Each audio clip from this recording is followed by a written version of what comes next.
had the car about 6 years, and since we got it, we've taken the entire engine compartment completely apart and taken the car down to bare metal, put some roofing tar and tar paper inside to deaden the sound, put some custom braided hoses and electrical looms, Stewart Warner gauges, disc brakes all the way around.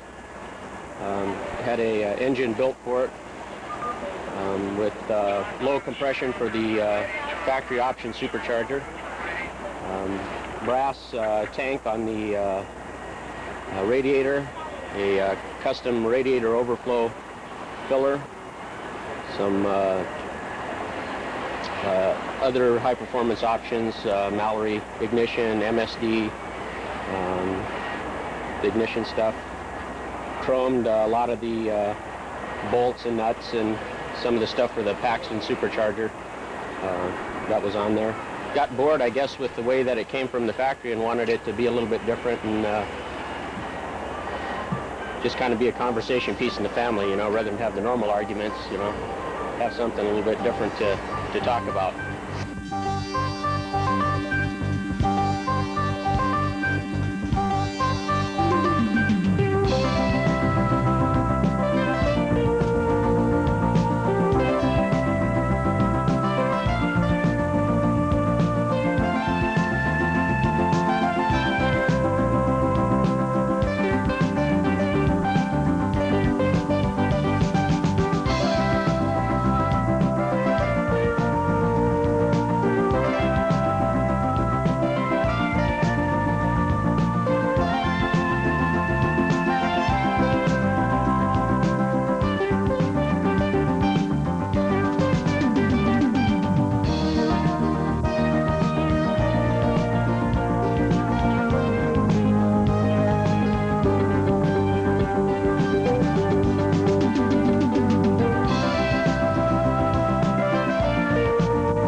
I used to go to the Lions drag strip in Irwindale, different places, and I seen this engine in the car that Don Nicholson had. I had this fella by the name of Earl Wade from Monrovia. He's Don Nicholson's old engine builder and mechanic. Built this engine. It was a 700 horsepower. It's a 4 cubic inch It's got all the goodies here. It's got all the pistons, and it's got the roller cams, and it's got the Chrysler Hemi rods.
I own a 68 Mustang Coupe, original owner, over 200,000 miles on the original engine. It was a daily driver for many years, as can be, seen. I still drive it a lot now. My cat sleeps on it. I've put in between $2,000 and $3,000 over the original price. Most of it's unrestored. It is the original roof. The engine has never been opened up or had any major repair work. Changes spark plugs, things like that, radiator. I love the car. I do not plan to sell it until it falls apart. I plan to keep it forever.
In the mid-60s, Ford launched a three-pronged marketing attack to boost both image and sales.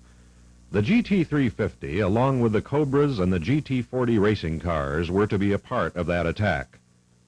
In 1964, Shelby was blowing everybody away with his Cobras, and at the same time was given the GT40 program to make it a Le Mans winner.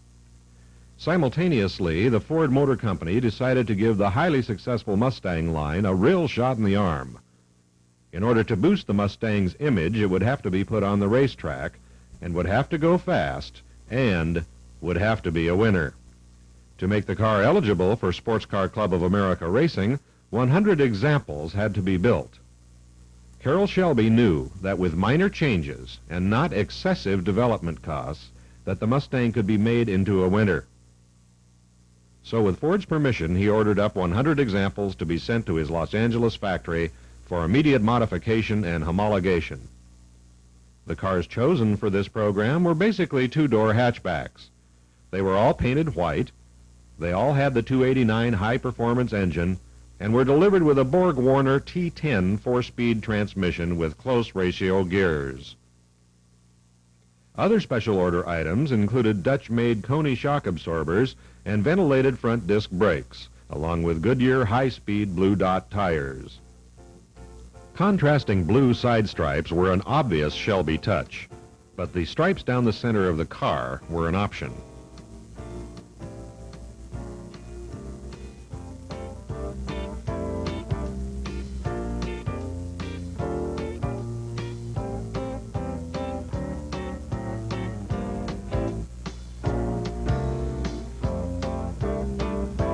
Other Shelby goodies included 5x15-inch Krager custom wheels and side-exiting exhaust pipes.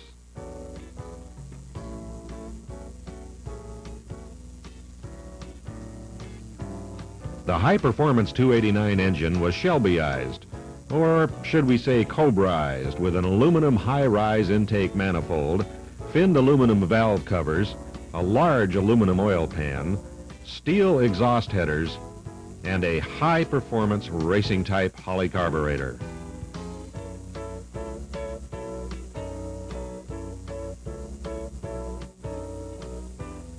Using Ford's latest high-lift cam, the GT350 was rated at 306 horsepower with 329 foot-pounds of torque.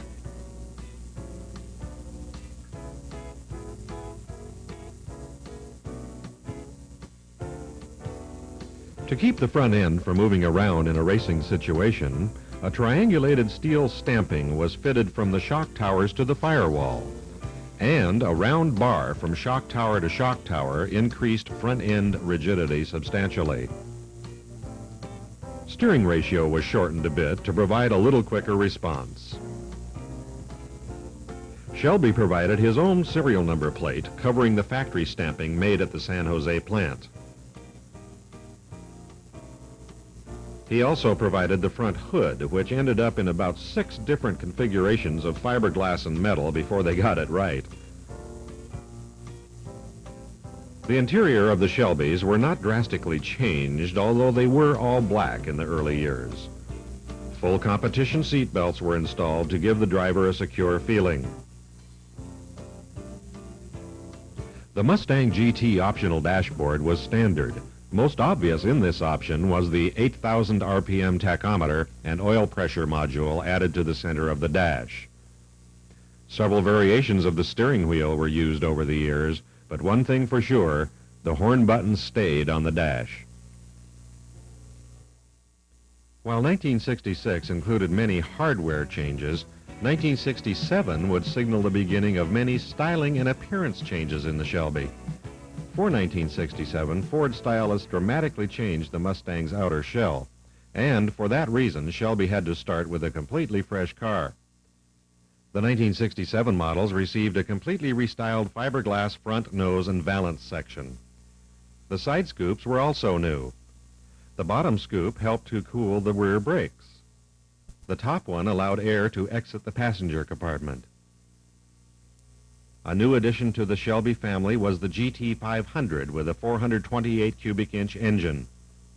The 500 gave the car an extra push in the high-performance market.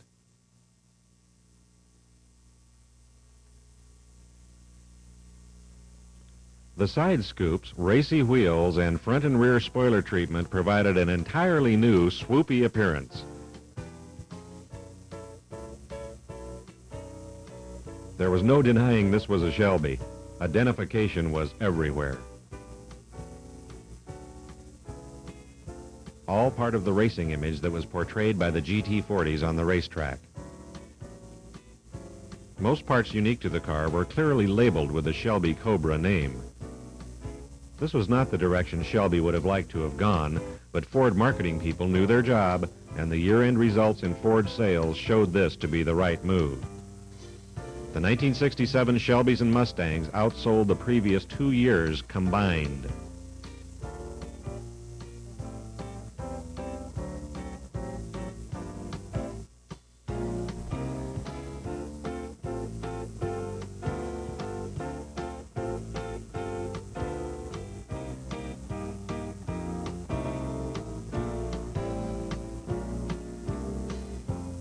Let's revisit Willow Springs, the birthplace of the Shelbys, to witness how current owners enjoy their fast cars.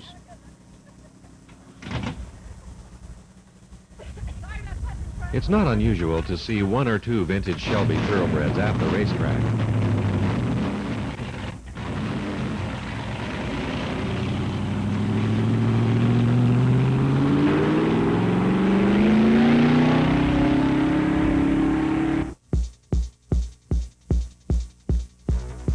These twice-yearly events give Shelby owners an opportunity to enjoy their cars in their most natural surroundings. One of their favorite games is a relay race, in which several 5-car groups compete, 1 car at a time circulating the track for 3 laps, then entering the pits. A runner touches the car and then scoots to the next car in line, signaling it to go. This is an exciting and a reasonably safe event for Shelby owners who take a lot of pride in ownership of their automobiles and certainly don't want to lose their precious investment.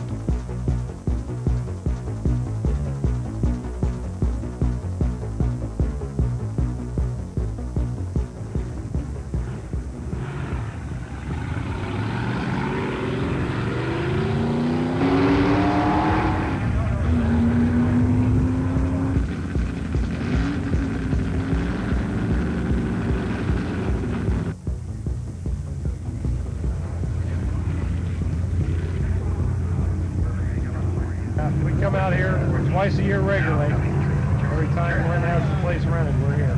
Shelby fanatics, huh? Yeah, pretty much. Watching the runners is almost as much fun as watching the Shelbys.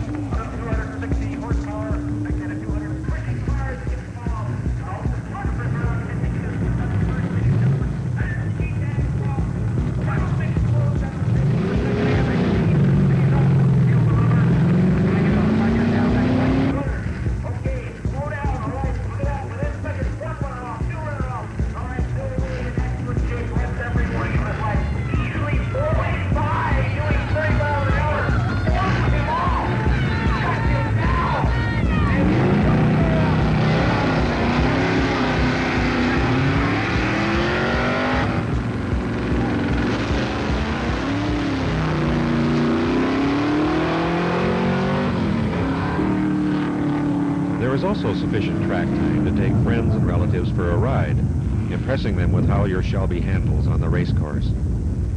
A unique experience to be sure, and one that Shelby owners enjoy very much.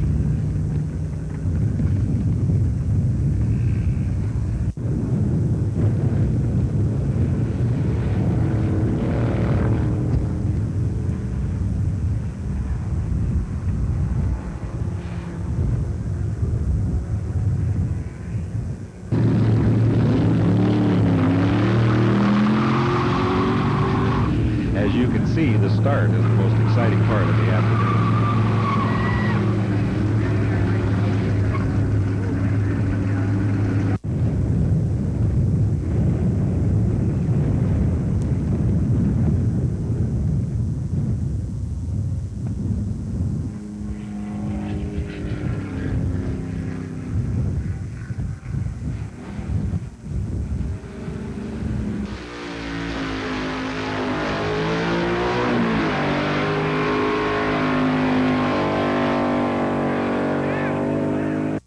Another method of enjoying the track, if you are a would-be race driver, is to take an experienced instructor with you. Let's take a look at some of this instruction firsthand by going for a ride with driver Alan Bolte, a much experienced Shelby racer. Buckle up. Here we go. It's a 2.5-mile track. We start out by accelerating with a purpose, because what you want to do is minimize the closing speed between the car coming along behind you and, of course, your turn through turn 1. What you do is want to come through turn 1 and pick up with the left front tire coming around, hitting the little white marks, which you roll right over. There are 2 there, letting the car drift all the way to the outside of the racetrack. This is a little straightaway, time to check the tack and check the back. The change of the pavement there is your opportunity to touch the brakes, set the car down, and set it within about 2 feet of the inside of this 450-foot radius turn. The car can be throttle steeled through her relatively easily. You hardly turn the wheel at all because it's a powerful automobile. There's a little white mark on this track coming up right here, and we put the right tire right over it and let the car drift all the way to the outside of the course, and then in transition back to your braking point, which is coming up right here, a yellow mark, then the shifting point. Then what you do is set the car down and center it over the little yellow marks here, putting the left tires on the little left marks on the white marks on the right side of the course. Following up here and centering the car over the yellow mark at the top, and then turning the car down and picking up with the right tire right over the yellow mark there and letting it drift all the way to the outside of the race course. Okay, here's your turn-in point. When the car settles down and stops drifting, you hard brake here, shift down to second gear, turn in because the straightaway actually starts at the little yellow mark, which is right here. Okay, this is all straightaway from here on out. The car drifts up over this rise, the white tire moves over the little white mark out there, all the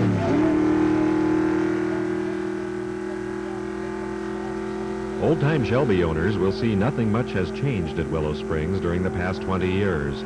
It's still driven in the same manner, through the same line, and still offers the same high-speed thrills. These cars are probably just as showroom new now as they were 20 years ago when they were first tested and developed. Today's Shelby owners enjoy the good times Shelby designed into the cars.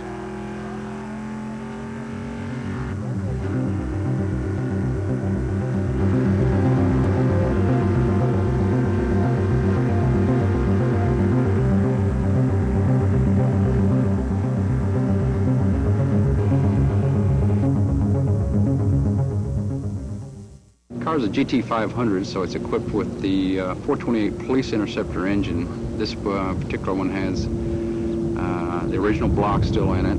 The only thing that's not original on the engine is the carburetor and the distributor. The car also has the optional 10-spoke wheels, or a cast aluminum 15-inch by 7 wheel. They were on 67s and early 68s. I don't believe you could get them on the late 68s. The car is used only for shows now, club events, and occasional Sunday outing. We used it as a commuter car for several years, though, just up until about 2 years ago. Big news, of course, in 1968 was the advent of the convertible, now available to the general public. The GT350 now had Ford's new 302 V8 engine, providing some 250 horsepower. The GT500 continued from the 1967 model year with its 428 cubic inch engine and some 350 to 360 horsepower. In mid-year, the GT500KR replaced the previous GT500 with a new Cobra Jet engine and minor body modifications.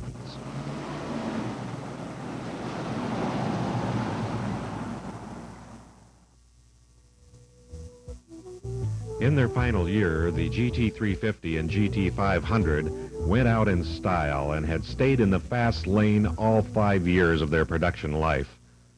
The Shelby's stunning performance record is a tribute to the men of the Shelby American organization.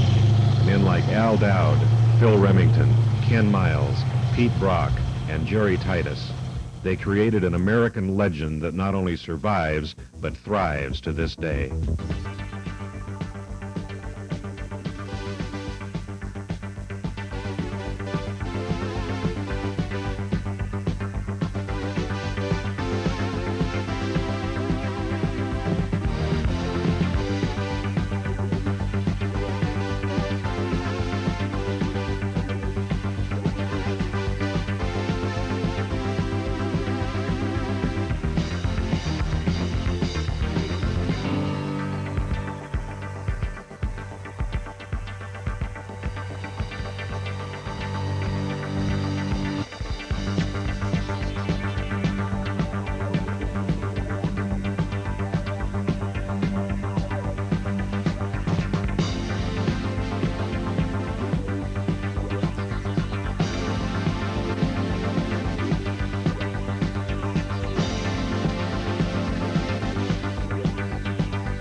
sort of been a struggle for the Mustang. We've done well, we've won some races, but for the last 2 years, we've sort of dominated the series. 1985, we won it with Johnny Jones. Last year, Scott Pruitt was first, I was second, we won 2. We won the Endurance Championship, we won everything.